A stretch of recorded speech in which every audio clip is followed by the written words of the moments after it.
Bonjour à toutes et à toutes, j'espère que vous allez bien.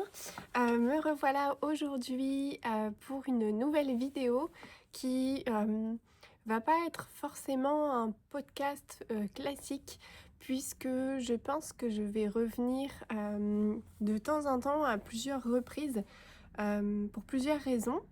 Déjà parce que je pense que c'est ce qui va coller le mieux avec mon organisation actuelle et le temps dont je dispose puisque j'en avais déjà parlé dans la précédente vidéo, mais comme je filme à la mercerie sur mon temps de pause du midi, j'ai un champ de tir qui est très réduit et donc filmer en fait pendant 1 heure d'affilée, c'est assez compliqué pour moi à chaque fois. Je me rends bien compte que je zappe plein d'éléments, j'oublie de vous dire plein de choses et je vais un petit peu vite. Enfin, je trouve, n'hésitez pas à me dire, mais c'est mon ressenti. En fait, je suis pas vraiment bien posée avec vous pour vous parler de mes petits encours en détail, etc. Et ça me gênait, voilà. Donc j'ai décidé de faire autrement, de revenir par petits bouts pour vous montrer l'avancée de mes tricots au fur et à mesure. Et puis voilà, je pense qu'on va fonctionner comme ça désormais. J'espère que ça vous ira. N'hésitez pas à me faire vos retours. Donc, pour ceux qui arriveraient sur la chaîne, je me représente. Je suis Alicia et je suis la gérante de Repelote Mercerie, une mercerie basée en Normandie, à Blainville-sur-Orne, à côté de Caen. Et je viens vous voir. Je n'aurai pas... je ne vous dirai pas régulièrement en tout cas, puisque je viens vous voir quand je peux. Avec cette nouvelle organisation, j'espère pouvoir venir en tout cas plus régulièrement, ça c'est sûr, c'est mon objectif en tout cas, et parce que si ça me fait plaisir. Donc voilà, j'espère qu'il n'y a pas trop de reflets, j'ai le soleil qui est ici, mais je pense que ça devrait aller. Je verrai ça au montage de toute façon. Et si c'est trop gênant, je retournerai la vidéo. On va commencer la vidéo tout de suite du coup par mes encours qui sont au nombre de 2 seulement. Je vous disais aussi dans mes précédentes vidéos que j'étais devenue multi-encours depuis que j'avais ouvert la mercerie. Ça va bientôt faire 1 an, voilà, le 1er avril ça fera 1 an. D'ailleurs, je vous prépare une petite surprise pour ça. Je pense que vous l'aviez... Enfin, j'en avais déjà parlé en fait dans ma précédente vidéo. Donc ça va plus vraiment être une surprise, mais voilà, je vais sortir un nouveau produit à cette occasion, donc restez connectés et je vais peut-être vous en parler à la fin de cette vidéo ou alors je ferai une vidéo dédiée, je sais pas encore, je travaille encore dessus, mais voilà, restez connectés pour en savoir plus. Et donc oui, je vous disais que j'étais multi en cours. Effectivement, je tournais à... pour certains, ça va peut-être être rien, mais quand vous passez de monoprojet à multi en cours, c'est beaucoup. Mais voilà, je tournais avec 5-6 projets parfois. Et en fait, mentalement, ça me prenait trop de place. J'y arrivais pas, je voyais qu'il y avait rien qui avançait. Enfin... Donc ça me convenait plus, donc là mon objectif ça a été de redescendre en termes de quantité. Et du coup, actuellement, sur mes aiguilles, j'en ai 2. Voilà. Donc c'est pour ça que ça va être relativement rapide.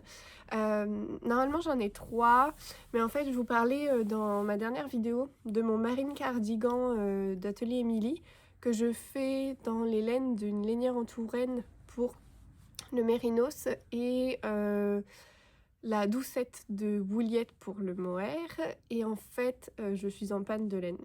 Voilà, donc il me reste toutes les côtes des poignets, du bas du pull et le col ainsi que la bande de boutonnage à faire. Et donc j'attends de pouvoir recommander de la laine, il me manque que du mérinos, j'avais déjà anticipé pour le mohair. Sauf que la personne qui... enfin la teinturière en fait, une lainière en Touraine, je l'ai contactée puisque c'est en rupture de stock sur son site internet et elle m'a dit qu'elle n'en aura pas avant 2 mois, quelque chose comme ça. Donc bon, c'est pas grave, j'attends, je l'ai mis de côté.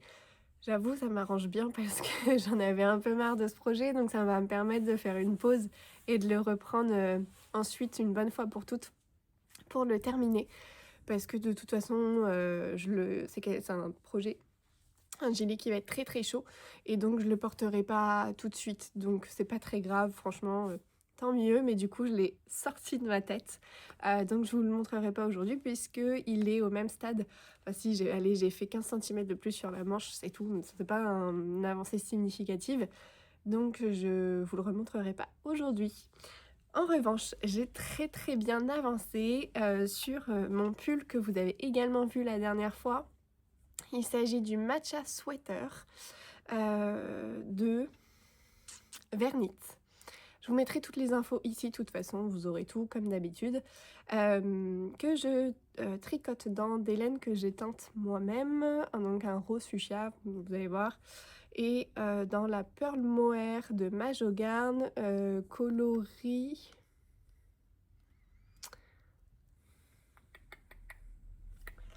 Est-ce que j'ai une étiquette? Oui. Dans le coloris Flamingo, c'est ça, voilà. Je sais pas s'il va faire le focus, attendez.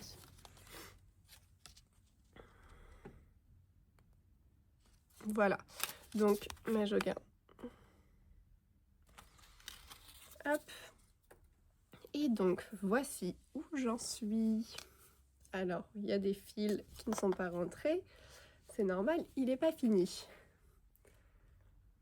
Il est aussi tout froissé parce que voilà mon sac à projet pour le pull.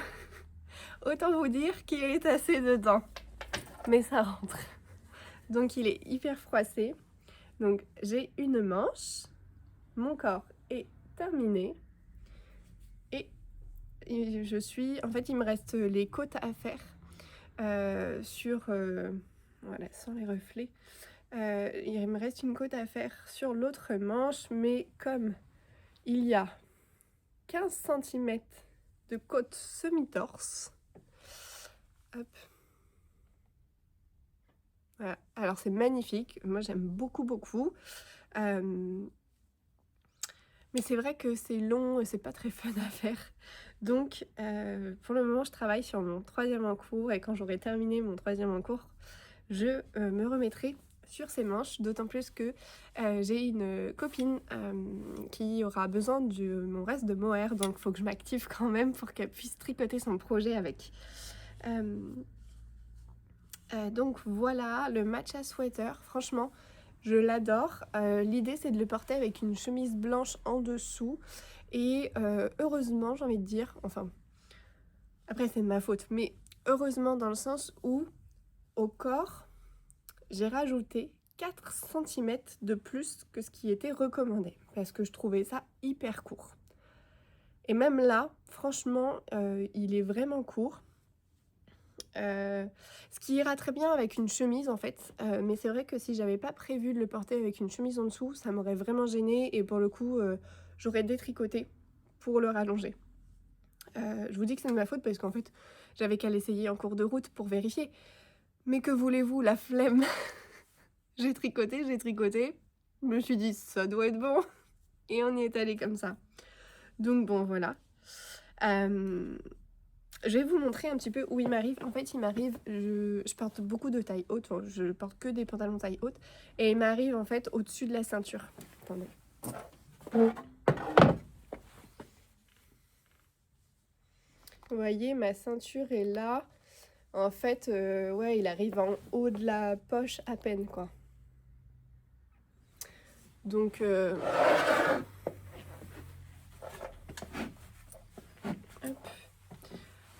donc effectivement il est assez court et pourtant je l'ai vraiment rallongé de 4 cm par rapport à ce qui était prévu dans le patron. Donc bon je sais pas trop, pourtant sur les photos il a pas l'air crop. Je sais pas.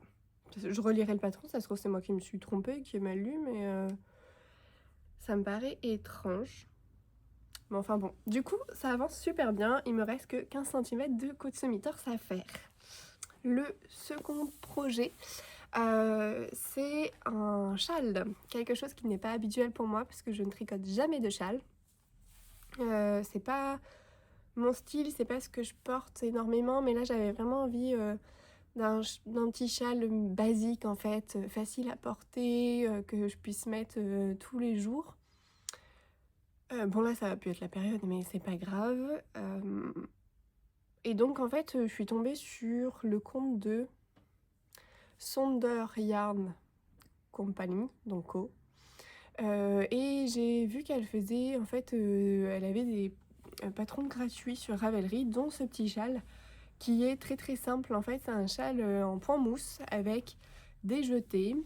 Vous faites des augmentations, vous avez une maille centrale, vous faites des augmentations de part et d'autre, et ensuite sur les côtés, vous faites vos sections comme ça, et enfin, à la fin, il se termine avec des côtes, je crois. Je suis pas encore aux côtes, hein, il me reste quelques rangs avant d'y arriver, donc c'est pour ça. J'ai pas lu le patron en entier non plus. Donc voilà, mais en tout cas, c'est ce qu'on voit sur la photo. Je l'ai beaucoup aimé parce qu'il est très simple, il est pas trop grand, en fait, il va vraiment venir se positionner autour du cou. Il a une forme triangulaire, donc voilà, ça va faire le petit triangle ici, juste de quoi le nouer là, et c'est tout. J'aurais pas d'immenses morceaux de châle à entourer, à bloquer, etc. Enfin voilà, je voulais vraiment quelque chose de pratique, qui se mette facilement, de simple, de sobre. Et l'idée ici, c'était de faire un test avec celui-ci en fait. Et si le modèle me plaisait, ensuite de le décliner en plusieurs coloris pour en avoir plusieurs dans ma garde-robe. Ce qui est sympa avec ce modèle aussi, c'est que elle vous dit, si vous voulez faire en fingering plus mohair, vous tricotez en 5,5. Si vous voulez faire en double mohair, vous tricotez en 4,5. Et en fonction de ça, vous aurez des tailles différentes. Donc en fait, finalement, vous pouvez prendre la laine que vous voulez, adapter la taille d'aiguille, et vous allez avoir des châles plus ou moins chauds, avec plus ou moins de drapés, avec des matières différentes. Donc on peut jouer là-dessus, moi je trouve ça super chouette. Et pour le moment, j'aime beaucoup, ça a été addictif pour moi, je sais pas, pourtant c'est super simple, hein, c'est du point mousse, des jetés, des œillets quoi. Oui, highlights. Highlights en anglais, œillets en français. Je crois que c'est ça, je me trompe pas, il me semble. Et en fait, du coup, je crois que je dis en fait, et du coup, très souvent, je suis désolée. Je vais essayer de faire attention. Et donc, vous faites votre rangée d'œillets. Ensuite, vous faites 13 rangs, enfin 26 rangs de points mousse, votre rangée d'œillets, 26 rangs de points mousse, votre rangée d'œillets, etc., etc. En faisant à chaque fois vos augmentations. Et finalement, c'est quelque chose qui est, moi je trouve hyper addictif, ça se fait vite. Et j'avais vraiment envie de voir le résultat, donc je pense que c'est aussi ce qui me donne la motivation de le finir. Donc je vous montre ça tout de suite et je vous parle des laines juste après. Hop. Alors il est sur un câble trop petit pour lui, mais on va quand même voir quelque chose, je suppose. J'essaye de vous le montrer à l'endroit. Et voilà. Je sais pas si on va... Voilà, on voit les petits trous. Donc en fait, vous commencez par en bas, ici, là. Vous montez 5 mailles, je crois. Et ensuite, vous faites vos augmentations. Donc l'augmentation se fait... Je vais me prendre sur le rang en cours. Vous avez, en fait, vous placez un marqueur ici. Ça, c'est pour que je puisse me repérer avec l'envers et l'endroit. Vous faites... Hop. Vous placez votre marqueur ici. Vous allez faire une augmentation de part et d'autre sur un rang. Ensuite, vous faites une augmentation à la première et dernière maille. Et au rang suivant, vous faites une augmentation uniquement sur les deux extrémités. Ce qui vous donnera cette forme de châle. Donc très sobre en fait, très simple. Mais je pense que ça va être un bon basique. Je vous mettrai le lien du modèle en description si ça vous intéresse, puisqu'il est gratuit, donc c'est vraiment chouette, je trouve. Et au niveau des laines, en fait, ce châle, je l'ai commencé dans plusieurs... je l'ai commencé plusieurs fois. À chaque fois, je faisais genre 5 rangs. Et ça n'allait pas. J'ai essayé en double fil d'alpaca 1, mais non, c'est pas ce que... En fait, c'était pas moche, c'était très joli même. C'est pas ce que je voulais. J'ai essayé en mérilin, en fingering, j'ai essayé Franchement, j'ai fait au moins 3 tentatives sans être convaincue, quoi. Et finalement, je me suis dit, allez, c'est bon, depuis le début, je le voyais dans la Knitting for Olive, Merino plus mohair. Parce que c'est dans cette laine-là que j'ai fait mon Maggie cardigan, le marron, là. Et j'adore le rendu, j'adore ces laines-là, enfin, voilà. Et je me suis dit, allez, 23h dans mon lit, j'ai passé ma petite commande. D'ailleurs, j'ai commandé chez Lana et Tricot et j'ai dû commander le jeudi soir. Oui, le jeudi soir à 23h, genre. Le lendemain, vendredi 10h, la commande était expédiée. Je l'ai reçu le mardi. Parce que normalement, je devais le recevoir le lundi, mais comme j'ai fait livrer à la boutique et que la boutique est fermée le lundi, je ne l'ai pas reçu. Mais sinon, commandé le jeudi soir, réception le lundi. Je suis sûre que j'aurais commandé un lundi, j'aurais pu l'avoir le mercredi, quoi. Donc franchement, au top. Et du coup, c'est un beau bleu-gris. Je sais pas si vous pouvez voir. J'adore la couleur. J'aime beaucoup la couleur. Je sais pas, ça va rien rendre, je pense. Non, ça va rien rendre. Il est sur le câble, le câble est trop petit, donc ça rend rien du tout. Mais je vous montrerai, je pense que ça fera très sympa une fois porté. Et donc, hop, Merino. Voilà. Donc, dans les laines de Knitting for Olive, hop, ça c'est le Merino. J'essaye de faire le focus. Coloris Midnight. Ce qui fait, voilà. Et la Soft Silk Mohair. Coloris Midnight aussi. Voilà. Donc ça c'est pour mon deuxième et dernier en cours finalement. Donc là il me reste quoi à faire? Il me reste 8 rangs de points mousse à faire.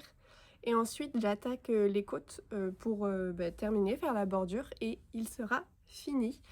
Donc c'est pour ça que je pense que je vais le finir et après je reprendrai la manche de mon matcha sweater. Et puis ensuite je sais pas, j'ai pas de projet, je sais pas ce que je mettrai sur mes aiguilles. Je vais réfléchir parce qu'en fait j'ai aussi reçu ma laine à teindre puisque je vais rentrer des bases à vous proposer pour la teinture et j'ai très envie de me faire quelque chose là-dedans. Je sais pas encore, j'ai un modèle de pull jacquard que j'ai envie de faire, mais c'est pas du tout, on rentre plus du tout dans la saison et en même temps moi ça me gêne pas de tricoter des laines qui ne sont pas de saison et de me dire que je tricote pour porter à l'hiver prochain, j'ai zéro problème avec ça.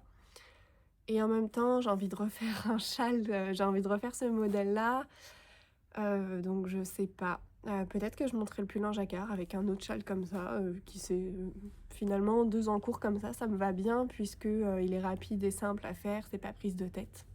Donc voilà, je réfléchis et je reviendrai vers vous quand j'aurai pris ma décision, je vous montrerai tout ça en tout cas. En attendant, c'est tout pour moi pour aujourd'hui. Je pense que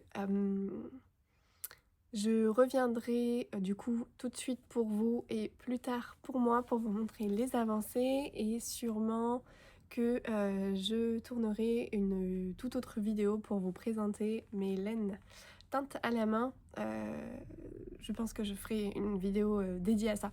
Donc je vous dis à plus tard pour moi, à tout de suite pour vous.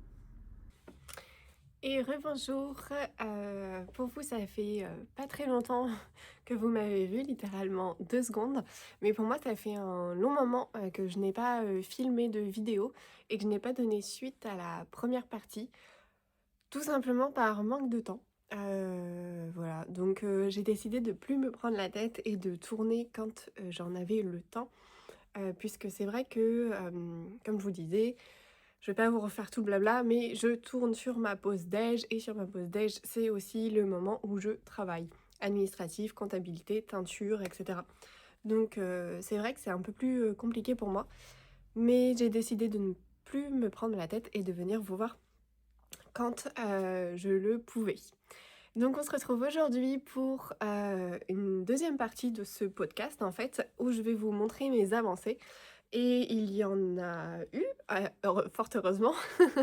Le premier étant mon matcha jumper que je vous avais montré en cours. Je crois qu'il me restait une manche à faire, si je ne me trompe pas.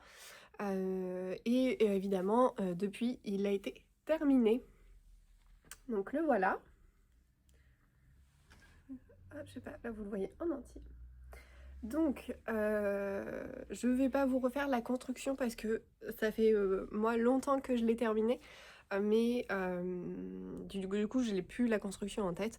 J'ai dû vous détailler ça précédemment et si jamais vous avez des questions, n'hésitez pas à me les poser en commentaire, j'y répondrai avec plaisir.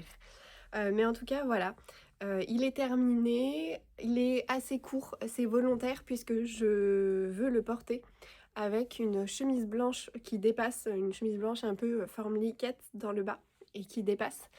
Et donc je voulais pas que ça tasse et que ce soit trop grand, trop long. Et donc il me plaît énormément comme ça. Maintenant il va falloir assumer la couleur parce que je suis quelqu'un qui porte beaucoup de noir, de gris, de blanc, enfin vous voyez toutes ces couleurs neutres. Je suis pas très à l'aise avec la couleur, même si j'adore tricoter la couleur, si j'adore voir les couleurs, associer les couleurs, etc. Moi personnellement c'est pas ce que je porte le plus. Et donc va falloir que j'assume maintenant. Mais voilà, je l'aime énormément, j'adore ce col. Vous voyez, en côte semi-torse à chaque fois. Cette construction d'épaule aussi est vraiment chouette, vraiment très jolie. Avec ces raglans qui se poursuivent là, enfin je trouve ça vraiment magnifique. On a de longues côtes sur les poignets et sur le corps. En côte semi-torse toujours, mais franchement je l'adore. Voilà, je pourrais pas vous faire de tenue portée, mais peut-être que ça arrivera sur Instagram en photo d'ici peu de temps. Voilà, j'ai mis comme à mon habitude mon petit, je sais pas si vous allez voir, voilà, une petite breloque pour marquer en fait l'arrière du pull, parce que quand il n'y a rien, on peut vite se tromper et c'est difficile à voir. Donc voilà, je mets une petite breloque. C'est des breloques que je trouve sur le site Perle & Co en acier inoxydable, surtout parce que quand vous allez laver votre pull, il faut pas que ça déteigne ou que ça rouille, enfin vous voyez, et que ça laisse des marques du coup sur le pull et que ça fasse sale tout simplement. Et donc j'ai jamais eu de soucis jusque là, moi j'aime bien les petites étoiles. Donc voilà pour ce pull qui est terminé et que j'aime énormément. Le prochain projet que vous aviez vu en cours, c'est mon châle de Sander Yarn Co. Et c'est le châle Simple Affair qui est un patron gratuit. Je vous mettrai le lien aussi dans la description si jamais il vous intéresse, qui est vraiment super à faire. Comme je vous le disais, moi je suis pas très châle, mais par contre je suis frileuse et du coup avoir quelque chose autour de mon cou, c'est quand même quelque chose dont j'ai besoin en fait. Et je voulais trouver un châle qui soit assez simple dans sa construction, qui soit assez simple dans les détails qu'il y avait dedans. En fait, je voulais quelque chose de sobre et un peu assez élégant quand même. Et je crois que j'ai trouvé le châle parfait parce que j'ai envie de le décliner dans toutes les couleurs. Donc là, j'en ai déjà un autre sur mes aiguilles que je vais pas pouvoir vous montrer aujourd'hui parce qu'il est chez moi. Je l'ai presque fini, donc je vous le montrerai. Je suis en train de faire un gris clair. Voilà, rien de très passionnant, mais mes couleurs, que voulez-vous. Et là, celui que j'ai terminé, donc c'est celui-ci. Hop, voilà, donc en triangle avec... Oups.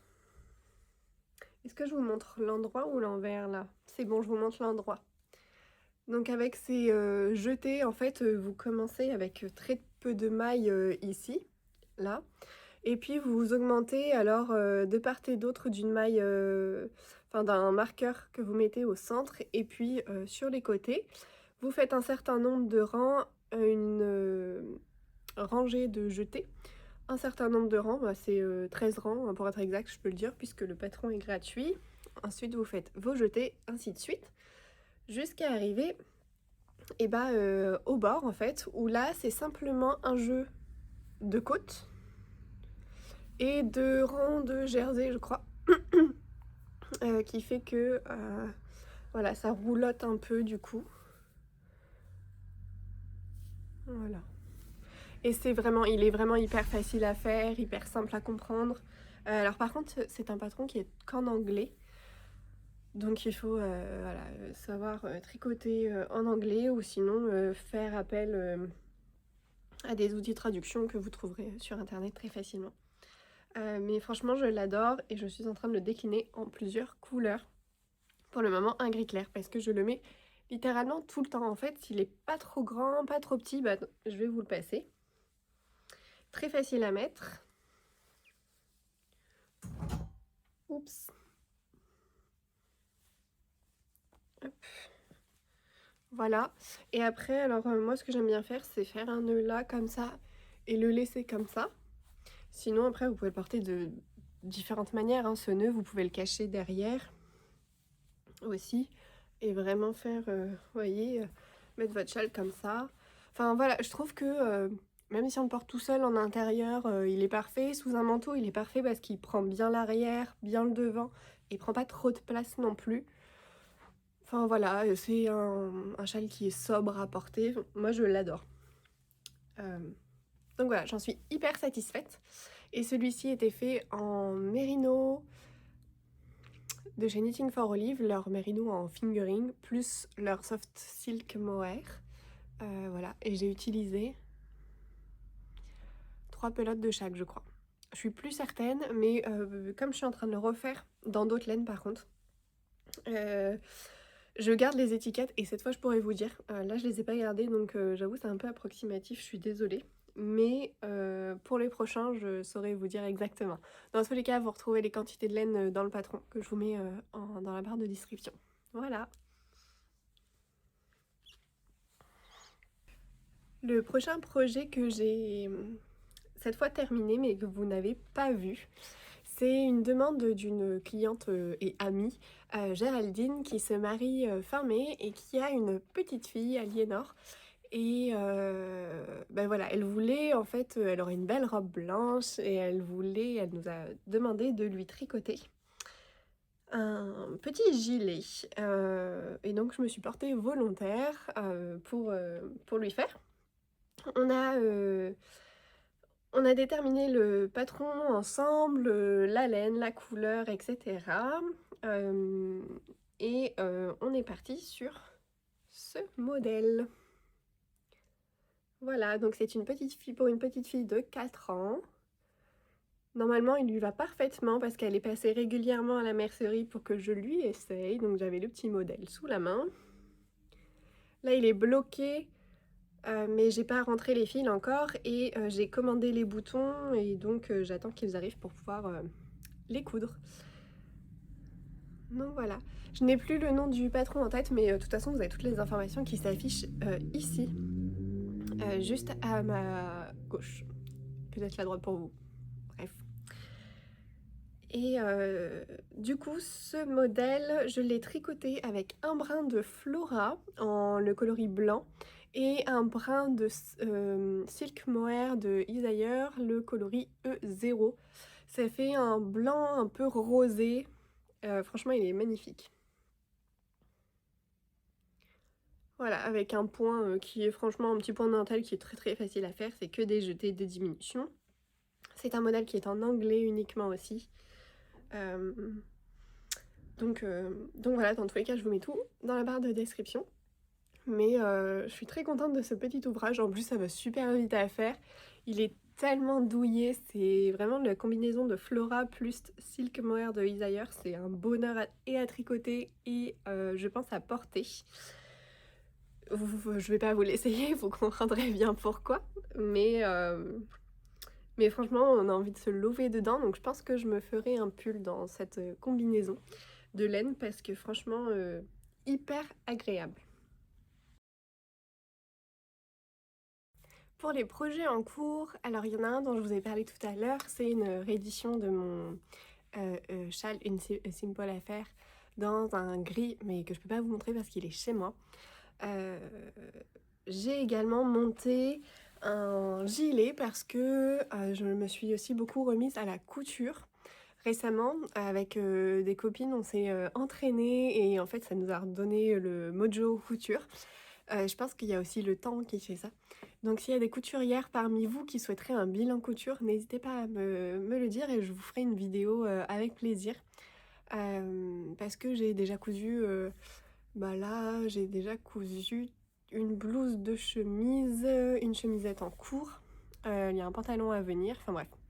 Du coup je me suis fait des moodboards, des inspirations, donc un moodboard couture qui allie aussi couture et tricot. Je vous mettrai ça juste ici si ça peut vous aussi vous inspirer ou vous donner des idées. Et il y a une tenue que j'aimerais me faire avec un pantalon barrel, un petit top proche du corps en dentelle, donc là de la couture, hein. Et par-dessus un cardigan que je porterai fermé, donc je voulais un cardigan col V assez oversize pour que l'on puisse voir le top en dentelle au niveau du col et aussi ressortir au niveau des manches. Et donc j'ai jeté mon dévolu sur un patron que j'avais déjà, mais que je n'avais jamais tricoté, qui est le Champagne Cardigan de Petite Knit, et que j'ai bien avancé, enfin il me reste encore du boulot, hein, mais il est quand même pas mal avancé. Je le tricote en lima et en silk mohair de Isaïeur. C'est un combo que j'adore. Franchement, ça fait un tissu qui est super joli, très doux, très agréable. Bien que du coup l'échantillon soit un peu serré, puisque ces deux fils-là, je les tricote en 4,5.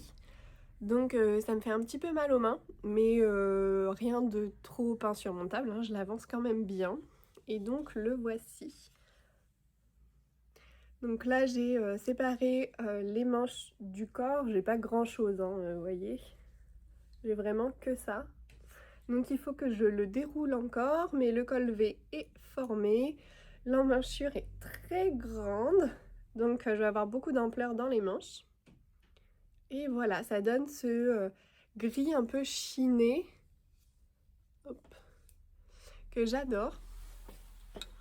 Et voilà les deux pelotes, ce que ça donne. Donc on a vraiment un gris qui est beaucoup plus foncé que le mohair, d'où ce petit chiné qui apparaît, que je trouve très sympa. Pour les coloris, évidemment je n'ai pas les étiquettes. Ah si, attendez. Là. Voilà. Donc la lima que j'utilise en teinte 0519 et le silk mohair de Isaïeur que j'utilise en teinte 3S. Voilà. Et donc le patron que je vous mets ici, évidemment, comme à chaque fois. Donc le Champagne Cardigan de Petite Knit qui est disponible en anglais et en français également. Moi je le tricote en anglais comme toujours. Et puis voilà, pas grand chose d'autre à dire. Un joli cardigan col V un peu oversize avec une belle construction puisqu'on a 3 mailles raglan. Comment je peux vous montrer? Là, on va bien voir. Vous voyez?